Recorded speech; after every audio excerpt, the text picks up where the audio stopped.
Hi guys, Luke here of SimBoxx in association with Adrenaline Performance and Clint Patrick. Today I'm delighted to be joined by $1 Million Ant Crolla from within the Matchroom fight bubble. How are we doing, Ant? There we go. How are you, mate? Luke, I'm good. Like I say, I'm just waiting for the test results back. So I'll be in well. I'll be out either tonight or in the morning. That's it, fingers crossed. But how's this kind of situation come around? Obviously, I know you're in the corner for Marcus and Tasha, but those guys, along with Joe Gallagher, came in like 24 hours ago, 36 hours ago. So you're a little bit behind. Yes, there was just sort of with ties at home. So I think because I'm, a second, then I'm allowed with there. And I'm also doing a bit of work with the media here as well. So a bit of media work here. So otherwise it's the rest of the team. So yeah, it's good to be back in another Matchroom bubble. I think the last one I was in was Texas. So always entertaining, and there's some big characters in the bubble this week.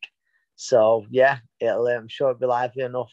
Yeah, absolutely. That was one thing that I was going to mention is that in terms of like these bubble situations that Matchroom and other guys create ahead of their events, I think in terms of the amount of stellar names that are within one bubble, I think that's got to be right up there. There's yourself, Gallagher, Derek Chisora, David Hay, Roy Jones Jr., of course. Like it's an endless list. Oh, it goes on. Your Buddy McGirts, like you say, the Hattons, your Eubanks. It's some list. So yeah, it'll be lively for sure. The public workouts are just going on now. Well, they're about to start, but yeah, I'll be watching them online. Yeah, absolutely. So it's quite bizarre, isn't it, given that the fight week events like your press conferences and your media workouts, the way like promotions and promoters have adjusted to the times, and these events, especially back in the days when you were fighting, like the public workouts, press conferences were a great time for you to obviously share your thoughts on the fight, but also to interact with the fans as well. Of course, definitely. And there's people who's coming to watch you. They was excited buying tickets, and then they come see you hit pads and stuff. You'd be feeling sharp and stuff. So it sort of create a bit of a buzz amongst the fans.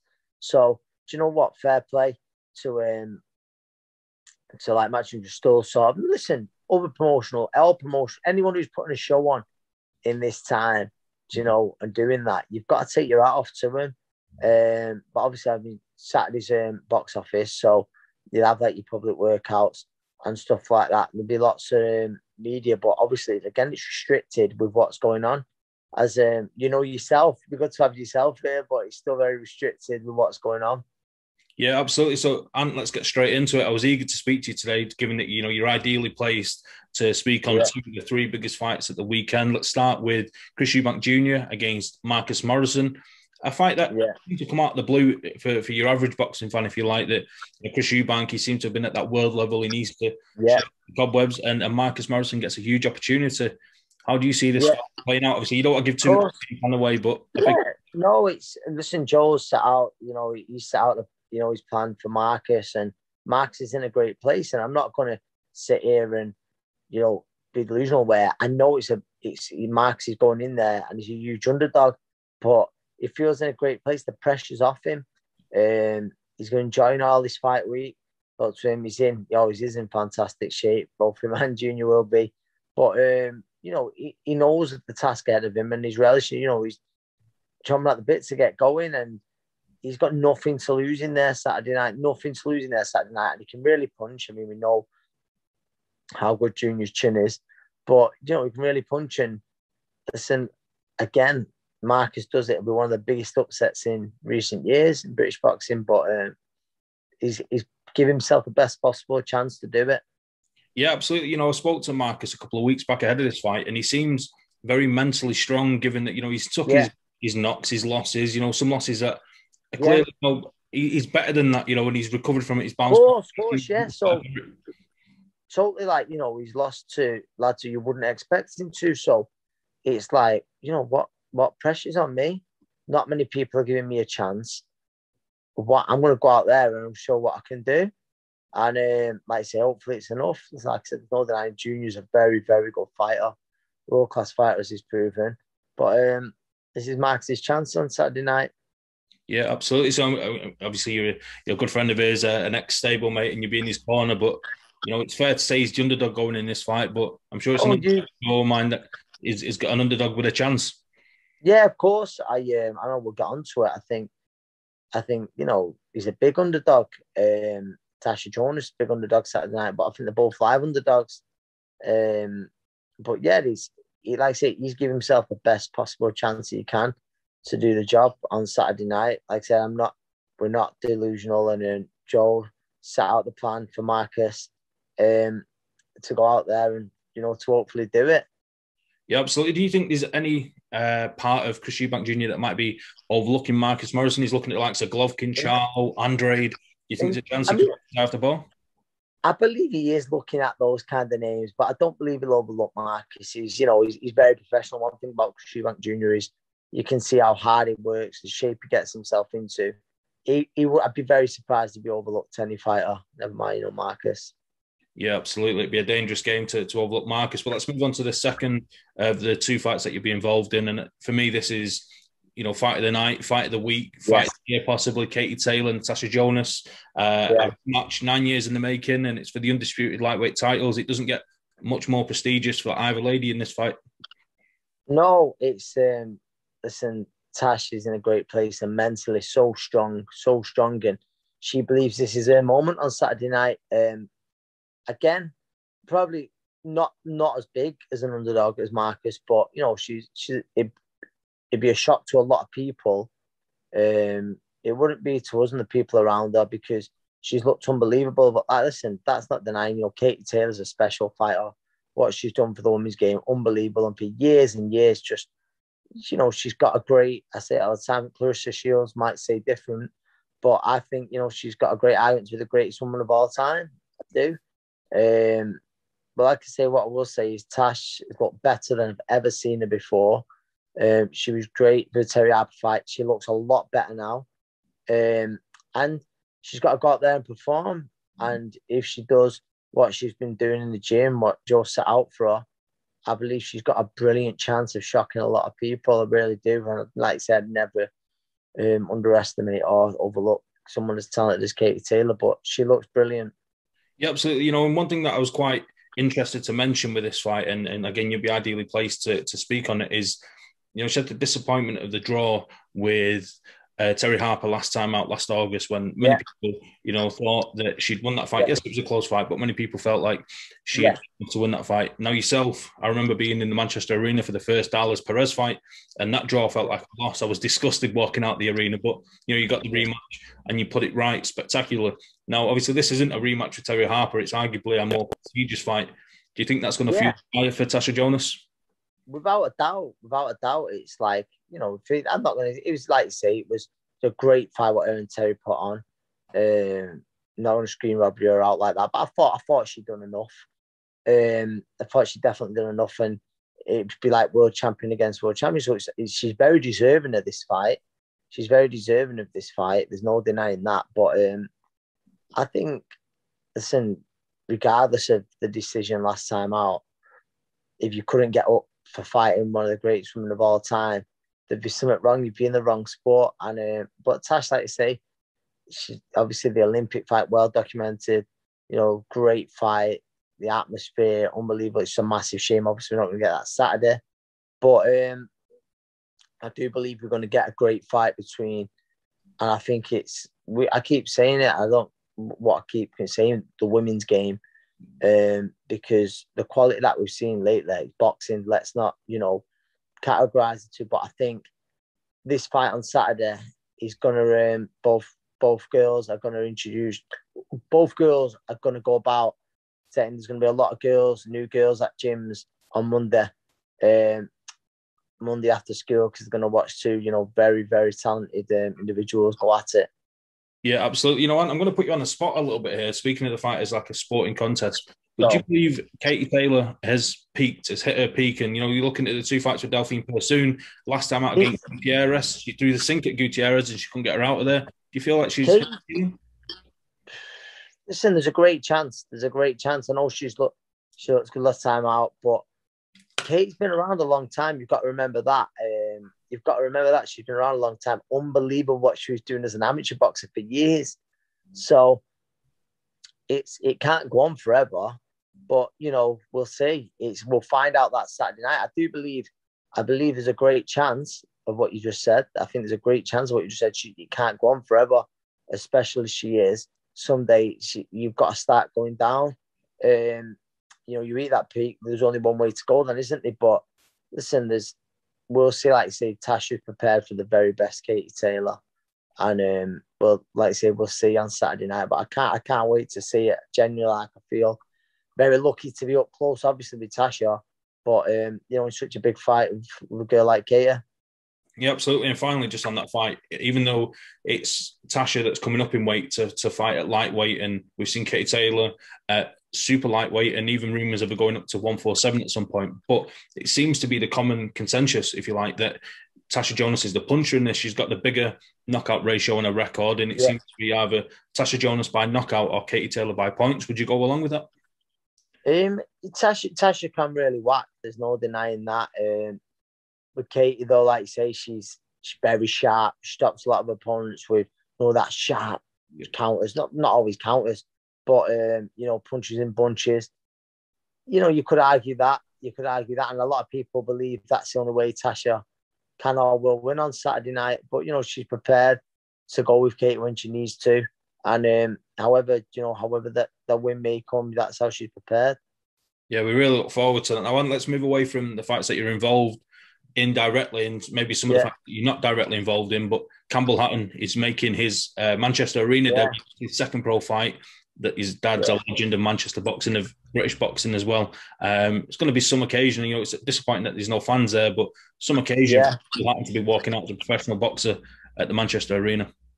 It's great because it's like, you know, that Hatton name back at the arena is a massive shame. There's not, you know, going to be fans there singing, but it's also great. He's boxing a fellow Manchester lad in Levi Dunn. So I think it's going to be exciting. It's going to be exciting because Levi certainly goes on the road, but he'll certainly have a go. On Saturday night. Interesting. It's going to be. I look forward to that, and it's a great experience for Campbell again. I know he's been around it before, not long ago in Gibraltar, but again, being at the arena, I'm sure there'll be something he's wanted to tick off. I want to tick off with fans, but certainly as, do you know what I mean? It'd be nice for him to be at the arena, and like I say, Campbell will look to make the improvements from the professional debut. He's a great lad, as you all know, and I'm looking forward to watching him on Saturday night.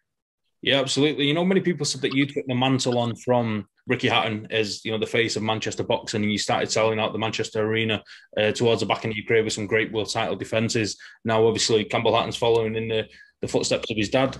Yeah. But we're going to get to a stage maybe in 20 years where we're there with Jesse Crolla. No chance. No, I hope not anyway. Like I say, Campbell's on his own path, and he's going to get amazing support. And like I say, I've spoke highly about Campbell before, and just I really respect the fact that he does it when he doesn't have to do it. I think that shows, you know, very big character. He wants to, you know, make it certainly easier sports to do it, you know, certainly easier jobs he could take and be looked after, I'm sure. But, you know, he's wanting to carve his own career out. But as to my, but no, I really hope not. And then listen, I think 90% of boxers are saying no, keep him nowhere near that ring. So I hope that's the case for me. But you just listen, you never know. I'll never be one of those parents. If he really wanted to do it, I'd support him the best I could. I'll never encourage it, but I'll support it the best I can. Yeah, that's great to hear. So with Campbell Hatton, there was obviously a lot of criticism around the fact that he seems to be getting opportunities off the back of his dad's name, and his two first fights are going to be on pay-per-view slots, huge opportunities. But you can see the condition he's in, and you know him quite well. You know his dad's quite well. He's obviously worked very hard for these opportunities. Yeah, you can see he lives it. And that's what, you know, when people say that, I think, you know, what's up with you? It's because his dad's most well-known British fighter of all time. And, you know, if his son's boxing, of course those opportunities are going to come, but he's also working hard for himself. He's not a YouTuber who's just going to get a load of views because of that. Do you know what I mean? Yeah, you know, I think Campbell admit there'd be people who'll tune in. The fact he is, you know, Ricky's son, but he's also working hard. He's fighting fellow fighters. He's gone through the amateurs.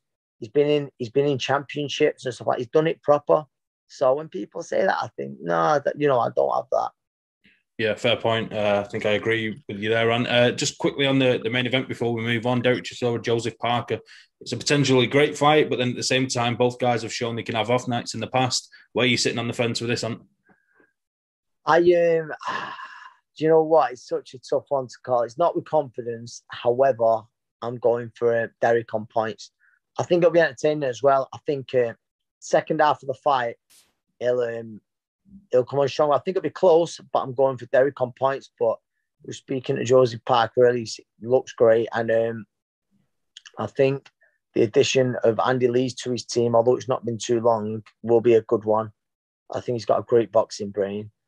And I'm interested by it. I think, like you say, with Derek, he brings it, doesn't he? Like most of the time, he has had the odd off now, but when he brings it, he brings it. He's really had sort of this latter part of his career. It's like, you call it an Indian summer, you know. He's been in some great fights. Obviously, give Usyk a good fight, but I think it's going to be entertaining. And I see a close points decision for Chisora. I wouldn't be surprised if both lads get hurt in there. Yeah, like definitely. you know, they have the moments where they get buzzed. Sorry.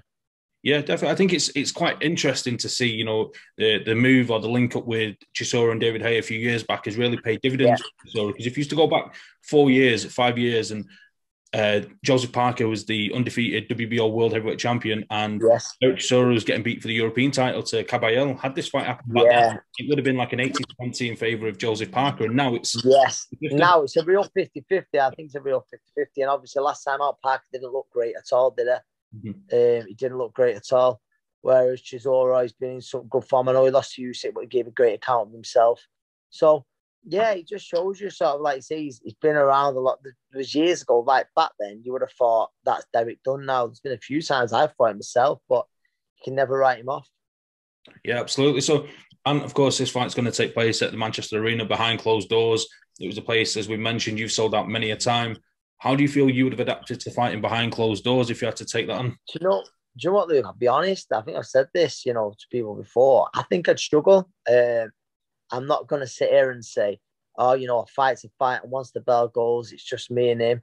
And you know, I'd like to think I would have been able to with that, but no, I think I probably would have struggled because you know yourself, like that arena, that crowd, I fed off that crowd, so it would have been hard. You know, I'd like to think I was professional enough, or would have been professional enough to deal with it and adapt. But yeah, I wouldn't have. It's not something I would have looked forward to for sure. I don't think there's many fights I would have looked forward to it, but yeah, I think I might have struggled, to be honest. So is it obviously we've got this the YouTube thing at the minute, the fighters coming out of retirement to fight on Triller. Is there any chance of Crolla YouTuber fight anytime soon? Absolutely not a chance. And Anthony Crolla fighting a YouTuber, if you're going to pay me that kind of money, then that might be tempting, but no chance. I'm happy doing what I'm doing, you know, doing a lot of coaching lately, stuff for the schools, the amateurs. I'm busy. I'm happy, like I say a lot of the time. So you have your time, you carry on too long. It affects you later in life. I don't want to do that. So I stay fit. Not really much. I mean, I do a lot of coaching, but not really as much boxing on my own, like punching bags myself. But I stay out fit, and I'll always do that. But boxing wise, I'm certainly done. I think that's one of the good things to see from yourself, Ant, is that, you know, we see, unfortunately, a lot of boxers, once they're retired, and usually it's when they're forced to retire, be it like an injury or failed medical or whatever it might be, and they struggle to keep, like, focused outside of boxing. They don't really know any other kind of way. But with yourself, you've got, you know, your coaching, you do your media work, amongst other things, going to schools and everything else, and working with Joe. So I think that shows, you know, the importance of having a plan after boxing, I guess. Definitely. And I think, like, you put that plan in place, it makes things a lot easier. I know lads who struggle, whereas I generally don't, because I'm still around the gym all the time. So that makes things easier. Still around the same environment. I'm still around the big shows. You know, I'm lucky enough to be around the big shows. So that makes things a little bit easier for sure. Listen, the nights there where I've been thinking, I think, I missed that ring walk, or I missed that. But you've got to accept that. I learned a long time ago, you know, you can't go chasing that high again once it's all over. Yeah, definitely. So just to close off with, it'd be nice to speak about a couple of the boxers that you're training currently, and one of them being James Moorcroft. He's got a great fight announced recently with Anthony Tomlinson. That's a great fight. Great fight. I really do think it will be as well. It's good bill, that. I know there's a great English lightweight title fight with Spallingall and Myron Mills. Myron Mills champion. As both two talented kids, looking forward to that. But yeah, I think Anthony Tomlinson, James Moorcroft, can't wait for it. Really excited about it. He's listen, James is one of those lads. He does everything and more asked of him, and I believe he's improved massively in the last 6 months. I believe he's a different fighter now to the one there, but he's got to go out there and show it on the night, and confident he will do. He's in for a tough night's work with Anthony Tomlinson, heavy-handed, shown before. He's been on the big shows before. It's like you say, James goes in there as a challenger, but we can't wait for it. And I think, like you say, it's a kind of fight what's good for, boxing on the domestic scene. I think anyone who's there that night will enjoy it. Yeah, definitely. James Moorcroft, Rhiannon Dixon as well. There's a little team you're building there. Is there more names have you added? You're going to build a little stable? Yeah, I've got, so obviously there's James, Rhiannon, Jake James. I've got Alex Del Magana.